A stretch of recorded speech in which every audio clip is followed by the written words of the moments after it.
aydınlaşdırır. İnsanlara həyatın mənəvi və əxlaqi qaydalarını göstərir.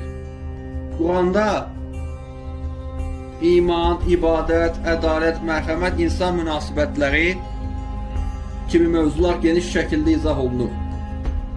Müsəlmanlar Qurani Kərimə Allahın son və dəyişməz kitabı hesab edirlər. İslamın 5 şərti.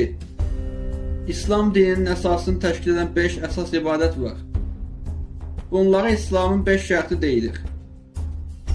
1. Kəlmə-i şəhadət. Bu İslamın əsas inancını ifadə edən cümlədir. Allahdan başqa ilah yoxdur və Məhəmməd Allahın elçisidir. Bu sözləri qəbul edən insan müsəlman sayılır. 2. Namaz. Namaz müsəlmanların gündə 5 dəfə qıldığı ibadətdir. Namaz insanın Allah ilə əlaqə qurması və ona şükr etməsi üçün vacib hesab olunur. Namazlar gün ərzində müəyyən vaxtlarda qılınır. Sübh, zöhr, əsr, məğrib, işa. 3. Oruc. Müsəlmanlar hər Ramazan ayında oruc tuturlar.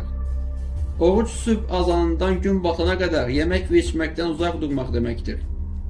Oruc yalnız fiziki ibadət deyil, həm də insanın səbrini və mənəviyyatını gücləndirən bir ibadətdir.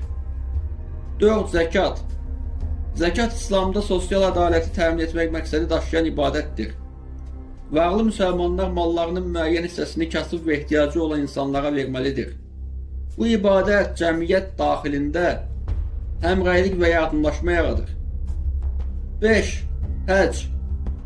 İmkanı olan hər bir müsəlman ömründə ən az bir dəfə Məkkə şəhərində həcc ziyarətinə getməlidir. Həcc zamanı müsəlmanlar Kəbə ətrafında tavaf edir və müxtəlif ibadətlər yerinə yetirirlər. Həcc dünyanın müxtəlif yerlərindən gələn müsəlmanların birlik və bərabərliyini simvolizə edir. Məscid və ibadət həyatı. Müsəlmanlar ibadətlərini əsasən məscidlərdə edirlər. Məscid yalnız ibadət yeri deyil, həm də müsəlmanların bir araya gəldiyi sosial və dini mərkəzdir. Həftənin ən mühüm ibadəti isə cümə namazı hesab olunur. Bu namaz zamanı müsəlmanlar birlikdə dua edir və xütbə dinləyirlər. İslam bayramları.